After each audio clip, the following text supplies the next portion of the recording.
네, 안녕하세요, 여러분. 주식 읽어주는 남자, 주공TV의 주식공무원입니다.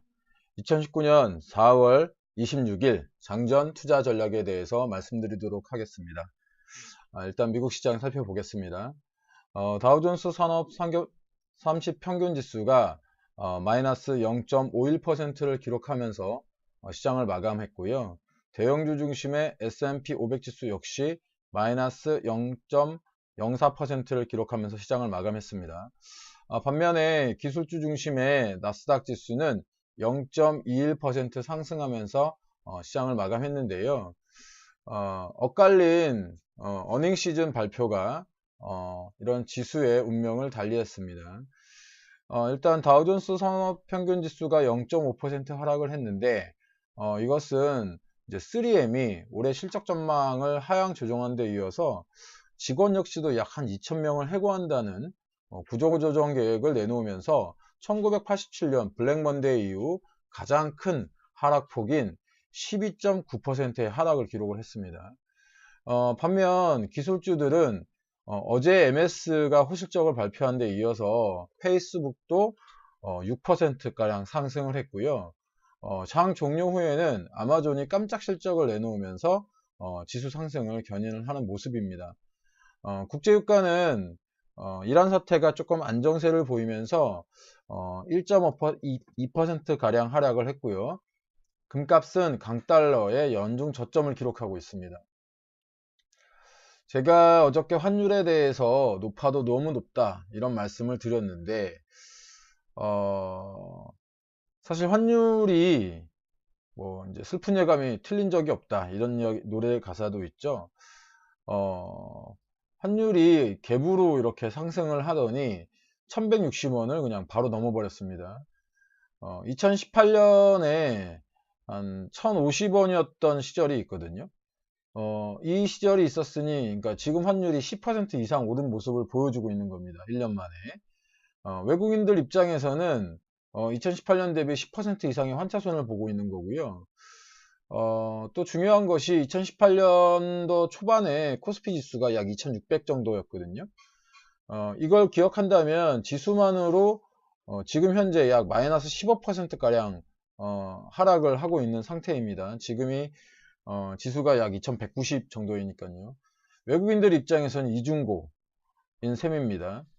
뭐 외국인들이 손해를 보고 있다고 하니까 기분이 좋아지시는 분들도 계실 텐데 사실 IMF 이후에 우리 시장의 선도 세력은 외국인이 되었기 때문에 우리나라 시장 입장에서는 외국인들의 투자가 사실 절실한 상황입니다. 우리나라 시장을 찻잔에 비교한다 이런 말씀을 제가 드렸잖아요. 우리나라 시장이 이렇게 찻잔이라고 한다면 외국 시장은 이거보다 훨씬 큰 한 10배 넘게 이렇게 큰 바스켓이라고 볼 수 있는데 실제로 그 차이가 어느 정도 되냐면요. 2017년 조사된 이제 자료가 최신 자료인데 블룸버그에서 시가총액을 조사를 해보았더니 미국이 약 28조 4,772억 달러, 우리나라 돈으로 따지면 3경 3천조 원 정도 되고요. 중국이 7조 4,440달러로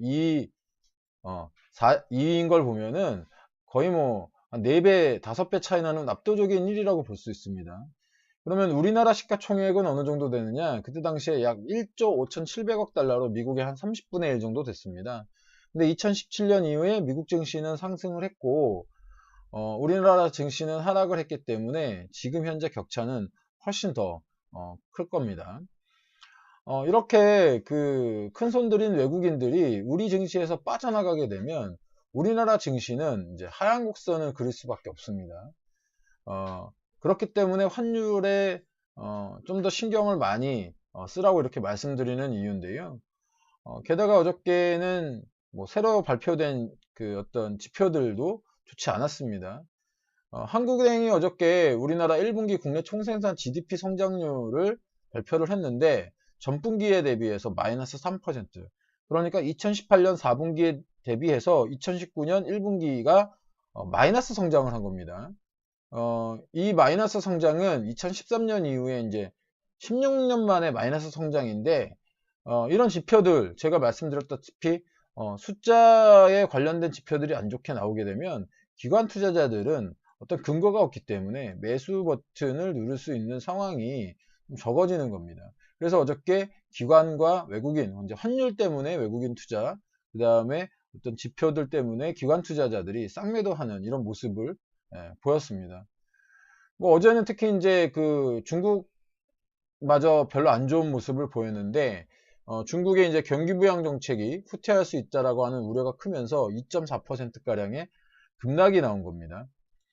중국은 우리나라 시장에 미국 시장보다 훨씬 더 영향을 많이 주고 있다고 제가 말씀을 드리고 있습니다. 중국의 어떤 그 1분기 GDP가 보다 좋게 나왔기 때문에 중국이 그 부양 정책을 조금 느슨하게 가져갈 수 있다, 이런 우려가 나왔다고 최근 어떤 그 투자 전략에서도 설명드린 바 있습니다. 이렇게 시장이 하락할 때는 그만큼 이제 여러분들이 투자자들, 개인 투자자들이 종목 선정에 신경을 많이 쓰셔야 합니다. 개인 투자자들 입장에서는 지금 손실을 보고 계시는 분들이 많으실 거예요. 이렇게 손실을 보시게 되면 손실을 최대한 빨리 메꾸고 싶은 마음에 급등주를 선택하는 경우가 많습니다. 운이 좋아서 뭐 이렇게 V자 반등을 경험하는 경우도 있지만 사실은 초심자의 행운은 그리 오래 가지 못합니다. 뭐 이번에는 운이 좋아서 급등주를 잡아서 수익이 났겠지만 이런 매매가 반복되면 반복될수록 이게 실력이 아니기 때문에 다음번에는 당연히 더 큰 손실을 볼 수밖에 없습니다. 그리고 10%, 20%의 어떤 수익이 당연하다고 생각되시는 분들도 가끔 제가 보는데요. 사실은 1%, 2%의 수익을 따박따박 모아서 지속적으로 우상향하는 매매를 가지시는 것이 가장 안정적인 매매입니다. 오늘은 10% 수익 내고 내일은 마이너스 20% 내고 다음날은 또 10% 수익 내고 이렇게 홀짝 매매를 하실 경우에 결국에 계좌는 똑같거나 우하향하는 이런 모습을 가지게 되기 때문입니다. 대부분의 투자자들 이미 지금 현재 아까도 말씀드렸다시피 센터링이 무너진 상태에서 조급한 마음이 이미 생겨나셨을 겁니다. 이런 조급한 마음이 생겨나게 되면 시장이 흔드는 대로 흔들리게 됩니다. 그러다 보면 자신도 모르게 막 매수 매도 버튼 누르고 있는 자신을 발견할 수도 있어요. 자, 뭐 어제도 주식은 제가 상대적인 게임이고 약한 투자자들이 먼저 떨어져 나간다고 말씀드렸죠. 지금 시장의 참여자들은 거의 대부분 다 어렵습니다. 그렇기 때문에 오히려 현명하고 강한 투자자들, 기다릴 줄 아는 투자자들에게는 지금이 기회입니다. 다만 박앤세일의 기간인지 아니면 지금 현재가 떨어지는 칼날인지 잘 구분하셔야겠죠. 자, 오늘은 전에 말씀드린 미국의 GDP가 발표되는 날입니다. 유가, 환율, 그리고 외국인의 움직임을 살펴보시면서 금요일 시장 잘 대응하시길 바라고요. 분석 어렵다, 그럼 쉬세요. 모르는데 왜 투자하십니까? 잘 쉬는 것도 매매고요. 어려운 공을 일부러 막 치려고 방망이 휘두르지 않아도 됩니다. 기다렸다가 쉬운 공, 본인이 원하는 공 치시면 되겠습니다. 오늘은 환율의 상승과 우리나라 시장의 규모, 그리고 또 미국 시장의 규모 차이에 대해서 설명드렸고요. 현재 상황에서 초보자들의 기다림과 센터링에 대해서 설명드렸습니다. 여러분의 댓글, 추천, 좀 더 좋은 거를 쓸 수 있게 만드는 원동력입니다. 친구 추가, 알람 설정 등 해놓으시면 주식공무원 글 보다 쉽게 받아보실 수 있고요. 추천, 구독, 알람 설정 반드시 부탁드리겠습니다. 또한 유튜브에서 주식공무원 검색하시면 주식공무원의 이전 투자 전략도 살펴보실 수 있으니까요. 유튜브에서 주식공무원 검색해 주시고요. 궁금하신 주제, 관심 있는 분야 댓글로 주시면 글을 쓰는데 참고로 삼겠습니다. 오늘 하루도 성공 투자하시고요. 객관적으로 시장을 바라보는 눈, 주식공무원과 함께 키워가세요. 지금까지 따박따박 수익률의 주식공무원이었습니다.